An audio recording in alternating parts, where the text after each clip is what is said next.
Welcome to the Collector Alliance. Thanks. And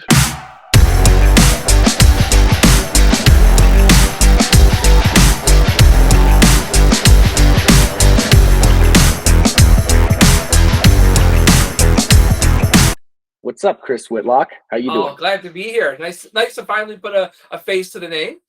And I never asked you. So, are you Jim or James? James. Always James. James. Okay. Never Okay. Jim. Oh Okay. no, can't be Jim. It Gotta could be be James. Jimmy. I don't know. Well, my mom named me James, so I gotta go with James. Yeah, but I'm Christopher, but nobody calls me Christopher except for like cousins and stuff. So it's like Well, Christopher, that's 3 syllables. that's Might a be bunch. difficult. Yeah. It's Yeah. difficult for me. I like the 1 syllable. That's right. James Um, works. So yeah. So, Chris, you work for CAS.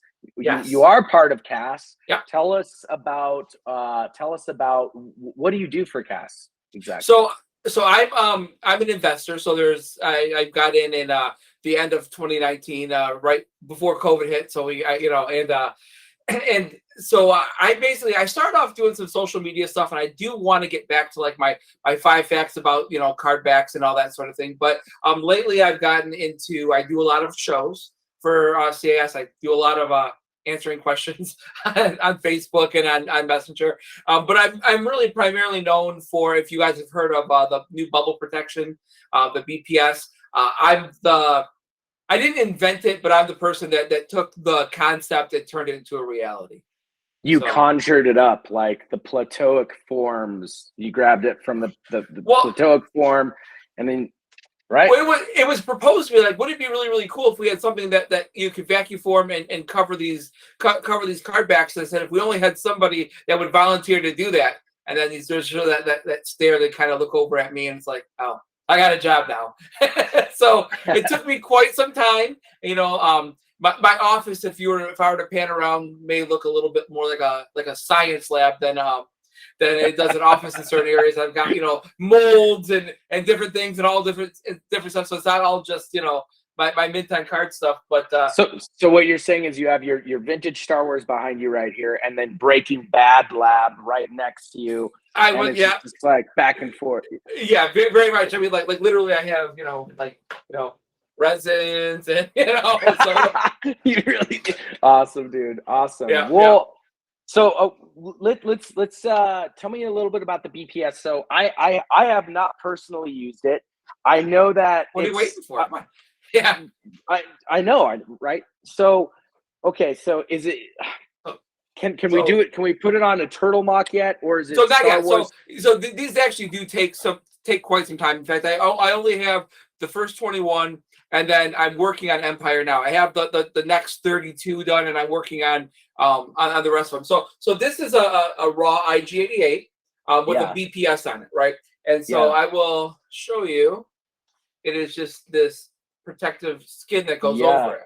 Now, one of the things, I don't know how well it shows up on here, but when Kenner made these bubbles, they're drafted, right? So there's an angle. It's smaller at the top than it is on the bottom. They do that because it's easier to pull off the mold that way, right? Yeah. So when you use flat bubble protection, but when you do the old acrylic style bubble protection, that forms a 90-degree angle to the card back, so it doesn't actually touch all the way along that taper. Where this is actually molded off of an IG88 bubble, and then we do put it on a card back in a vacuum form, and so it actually fits on it. I mean, it is ideally it's supposed to be a very snug kind of fit. I'm doing it kind of, but now it goes on there. When you have a new product like this, et cetera, you have R&D. Did you guys put it in an acrylic and shake it around? How did you test the product? This is my IG88. It's a very tough back 48A, and I have absolutely no problem. This is me. Right. So the idea is, when you think of why do these bubbles break? So not only are they brittle, but when the figures don't fit, they fit pretty well in there, especially the US Kenner, but the tri-logos and stuff, they have a lot more room. They fit pretty good in there, but when those figures move, they push up and they against the top of the bubbles on on the older ones. On the Jedi ones, they push up and down because the Jedi ones don't have a foot plate either, and that Right. deflection is what causes the damage, right? So, well, how do you stop that deflection? Well, if you actually had something over that, and when people take and wrap cardboard around their bubbles, wrap saran wrap around their bubbles, what are you doing? You're reinforcing it, right? So now we're reinforcing it. That's exactly how I ship my mock. I wrap saran wrap on every one of them. Yep. Tighten it, not too tight so you crack it, but tighten it tight enough where it just keeps that mock and the figure nice and close and tight in there.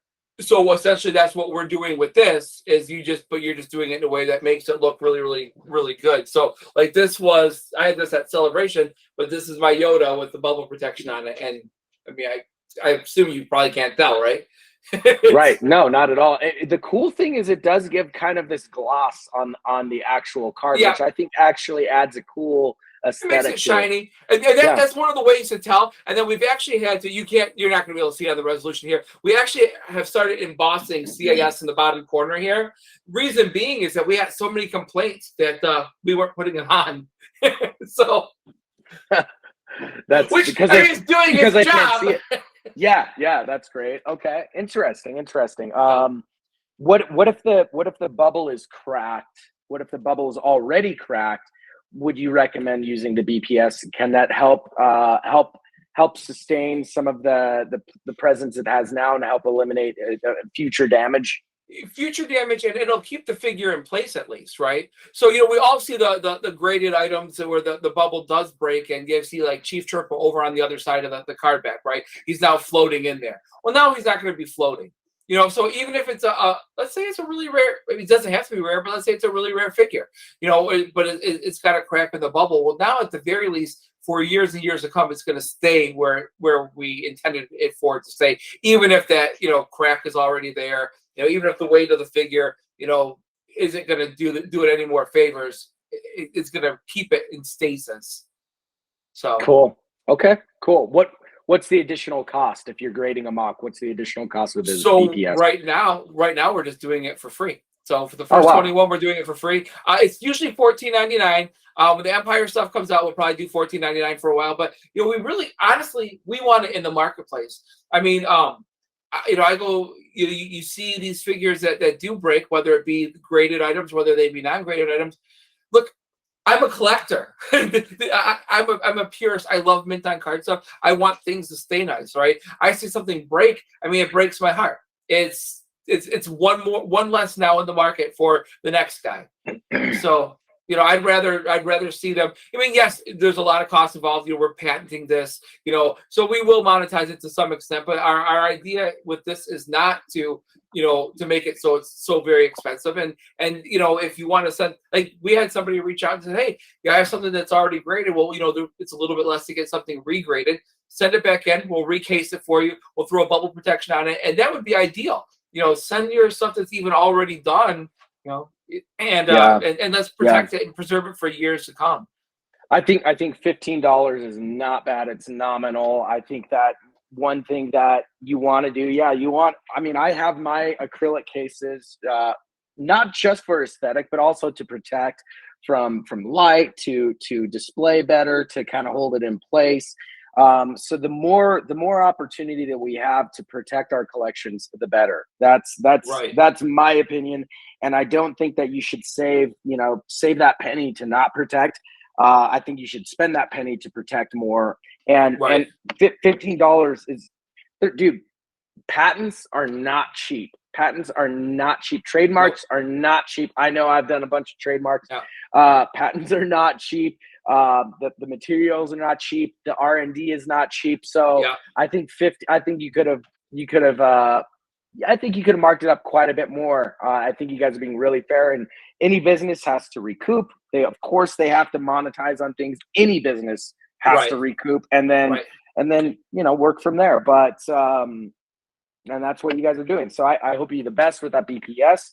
Thank you. And it's my baby. So. I would love to see one actually in hand soon. Actually, I think I actually have another free grade with CAS for my personal CAS account. So yeah, Awesome. Maybe I gotta do that just with any old mock and get it rolling. Send something in. Let me know how you like it. It's just the first 21 though right now, right? It's the first 21, but like if you have. I've got a Jawa. Maybe Okay. that's the one I'll do. And it's exquisite. This Jawa is exquisite. So Nice. that'd be perfect. Yep. Okay. Yeah, Okay. and it's, you talk about research and development and things like that. Jawa has 4 different bubbles. Yeah. So when we're making this stuff, and even as we go on, I mean, there's the square vinyl cape is different. Yep. Vinyl cape Yep. is different than then they went to the R2 bubble, then they have the angled bubble, and then you have the Jedi one, which has no stem, and then you have the Power of the Force one, which is no stem and a coin. So it's a lot of work. Interesting. It's a lot of work. It's almost custom. Oh my gosh! I wonder at the end of the day how many BPS you're going to need to create. It's going to be well over 200, easily over 200. Yeah. Yeah. Easily. Which is why it doesn't happen very quickly, So. Yeah. Well. Okay. Cool. Next question. This one's heavy. So right. you have a lot of people on online. Oh my gosh, the turnaround time. It's been 20 years. We've never had a 20 puberty. I know. I went through puberty, and gosh, now I'm an old man and I finally got my piece. It's awesome. So, but really though, the turnaround time has been longer than people have imagined. And look, my perspective on that, of course, any collector wants, when they send their item out, they want it back right away, right? They want it back immediately. Anybody wants that. We're very impatient with things. We're a fast food generation. We're a fast food nation, so we want things as fast as possible. But what happened in the past 2 years with new collectors coming out because of COVID? They found out about grading companies. They want to preserve their items. They want to flip and earn some extra money by grading items. So there's been an influx. The way I kind of look at it is, and tell me if I'm wrong, but it's kind of like there's a restaurant. There's like 3 restaurants in town, and they're all the best restaurants. Everybody wants to go there. Everybody's hungry. So everybody shows up at basically the same time, and they all want their food right now. And the cook is in the back like, okay. I'm making the food. We're making the food as fast as we can. We're getting it, on your table as quickly as we can. And you have a line out the door. It's popular. So tell me if I'm wrong about that. So that's the start of it, but beyond. So I like to use the restaurant analogy, and yes, you're right, it's busy, but on top of that, unlike a restaurant, we can't go to the next restaurant and hire more people from another restaurant, right? They have a lot of experience. So when people say, well, why don't you just hire more people? Well, okay, well, how many graders do you guys know? Well, so we have to, we bring people in, and then you have to train them from scratch. How many people do you know how to actually fabricate, loose Star Wars or loose turtles, or do some of the customs? So you bring people, you see that they have talent, and then you train them from there, and that takes a lot of time. So we actually end up home growing our staff. And then, you end up getting turnover, and when we lose somebody, it's heartbreaking because, unlike we just, if I had Chris's fried chicken, if somebody was a waitress at, Bob Evans or somewhere else, they probably can adapt to Chris's fried chicken pretty quickly, right? But they're not going to. But when somebody comes into CAS and says, "Hey, I want a job," I like toys. Okay, you may have a small foundation of knowledge, but you don't necessarily know what's going to go into all the fabricating and all that goes behind it. And when you hire a new individual and you pull yourself off to train them, that takes time away from getting your items graded, right?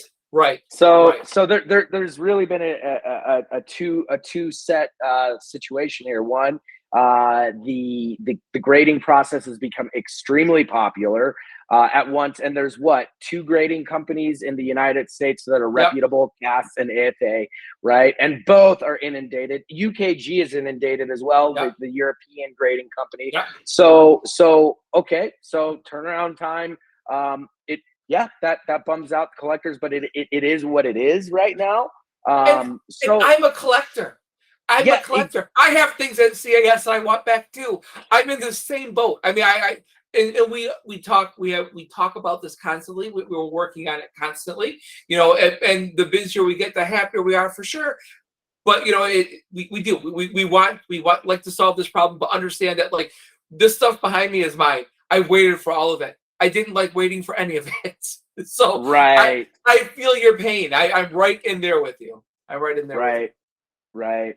Well, and a lot of people, I think, I don't know the stats, but I don't know how many people grade to flip versus grade to, well, let's call it resell, Right. or grade to Preserve or yeah. preserve, right? Or both, right? There's really three categories there. They grade to resell, they grade to preserve, or they grade to resell and preserve. So I don't know what the category is, but I think everybody's benefiting from it.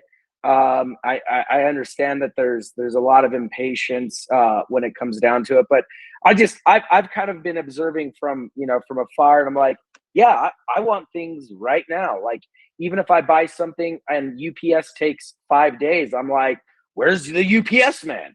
Well, we're Amazon, right? So you're used to, I bought something on Amazon that was supposed to be a, same day delivery, and it turns out it's not going to be delivered till like Thursday. It's like, it's the end of my world. Like, what are you talking about?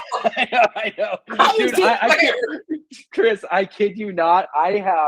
I've asked my wife. I've had some like really good lots come, and I'm like, hey babe, has the call my wife up, has the mailman showed up yet? And she's like, no. And then I'll sit there and I'll wait by the window, and if I see him driving around, I will literally get out of my car, and I'll, even though my block is next, I'll go up and I'll say, hey man, I'm James, I live at such and such address. I literally will hunt down UPS, and they're like, what is this guy? Because we're so excited now. And it's because of what you mentioned earlier in our private chat about nostalgia. People, we're getting our nostalgia. It's exciting. It brings us back to that emotional state when we were younger. There's a vibe to it that is fantastic. But and there's nostalgia, and then there's a level up kind of thing, right? So it's like, right. Oh, I'm upgrading, I'm getting to this. So there's a lot of, it speaks to us guys in a lot of ways.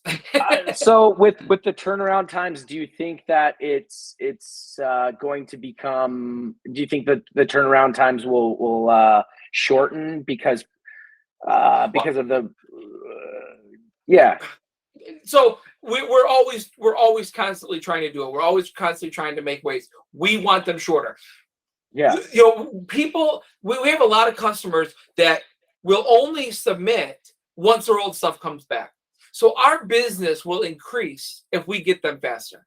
So I always tell people, I said we are constantly working on it. So yes, I like to say it's going to get better. If you say when and to what extent, you're not going to pin me down on that. I know better, but our idea is that we do want it to get better. We're constantly training, constantly growing, and we want to rise to meet demand for sure. Well, yeah. I mean, my gosh, man. I mean, I think for me, I'm trying to be neutral. I'm trying to be this like, okay, I know collectors. I know that there's grading companies. I know that some of the collectors are like, man, the waiting time is really rough. And I'm like, well, if I were CAS or if I were AFA, there's a legitimate reason. There are legitimate reasons behind it. I guarantee that they're not just like, we just got this mock-in. Let's let it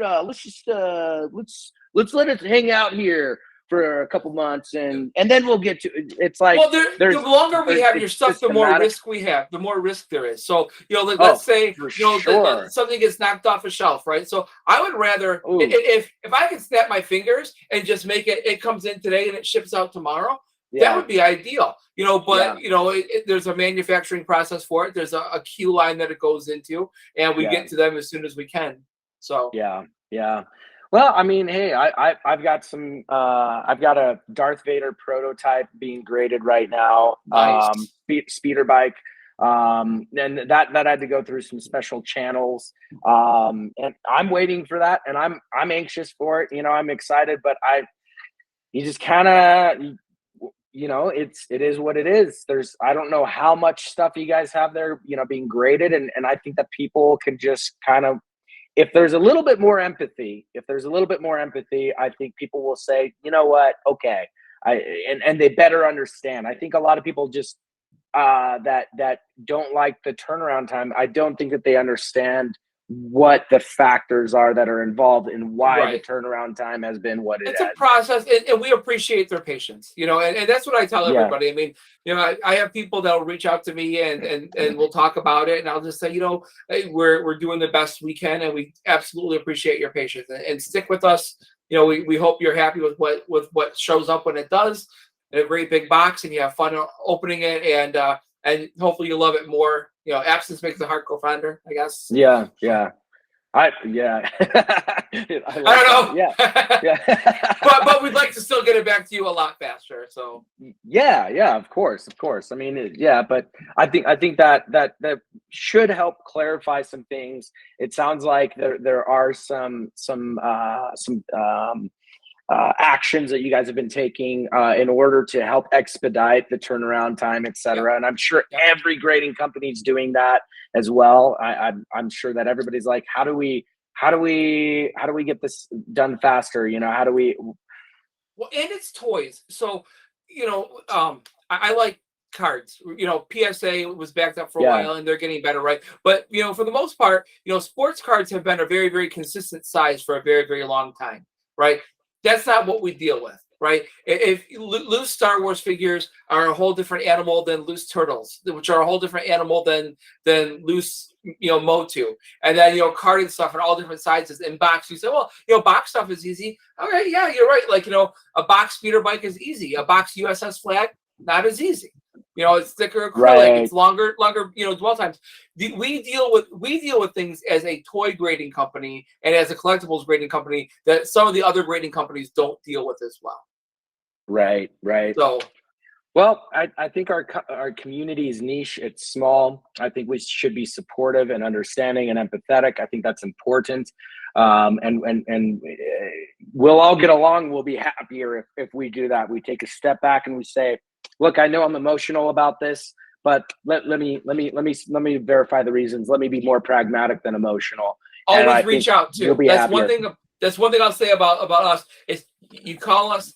We have somebody that usually answers. If she's busy, leave a voicemail. If you're still not happy, my name is Chris Whitlock, and I have a Facebook, and you can reach out to me. And you have an OnlyFans page if they need to read. I worked out for 3 months straight in 2008, and I'm still living that dream. So all the hotness is preserved forever, and So. Yeah. But no, right. Reach out. You're approachable. You're approachable. Look, we're chatting here right now. Like, this has been awesome. Just chatting with you, getting to know you. You don't bite. You're very nice, very communicable. I like to talk. You like to talk. I have full faith in you as a person. I don't know what else to say. So, let's see here. We've been over BPS. We talked about the time frame, and we want to know what are the major differences you would say between CAS and other major grading companies? And there's really only a few. Right. Well, I'll start off by saying, first of all, I always tell everybody, I have nothing against AFA, nothing against UKG. AFA, right. I have. If you look down my wall, I have AFA stuff. I like them. They're a great company, and we wouldn't be here probably if they didn't blaze that trail, right? But we do things. I have a little bit of a list. We do things that are a little bit different. You and I had a private conversation beforehand. But our labels are actually contained. So our labels are a little bit bigger. They contain more lines of information. They also contain a QR code, right? Now that QR code, a lot of people don't realize. Code. You can I didn't even know that. Right, you can scan it with your phone, and it takes you to the pictures, right? And we you usually get two pictures of any given item. So let's say you wanted to put your item up for sale on eBay. So you can scan your QR code, you can save your pictures, you can write what's on the label right into to eBay and go right from your desire to sell to up and running selling, right? So there is that. you can also review your items before they come to you. So, let's say you wanted it to say something, and you can look at it and say, oh, I asked for the label to say this and it doesn't, or oh, hey, there was something on there that I'd rather you correct as opposed to just sending it to me like this, right? You have that option that you have prior to to getting it. We have a much bigger product offering. So you showed a loose Star Wars figure, and that is really cool. We do loose Motu, we do loose turtles. AFA doesn't do some of that stuff. They are very much, they're a carded and box group, which is fine. A carded box, and then they'll do loose Star Wars. So we like to do dynamic, fun displays. This is my vinyl Cape Jawa. It's encased with other things. I like it. It's fun. I have Beautiful. my loose Billy Letty Klaatu. This is a loose figure, right? It's carded with a card back. This is fun, right? I'm never going to be able to be the guy that's going to be able to afford to find a mint on card one of these, but this is a neat, fun way to display it. And I think we have a little bit more of the more fun in that sense. And then one of the last things that we do that that AFA doesn't do is autographs.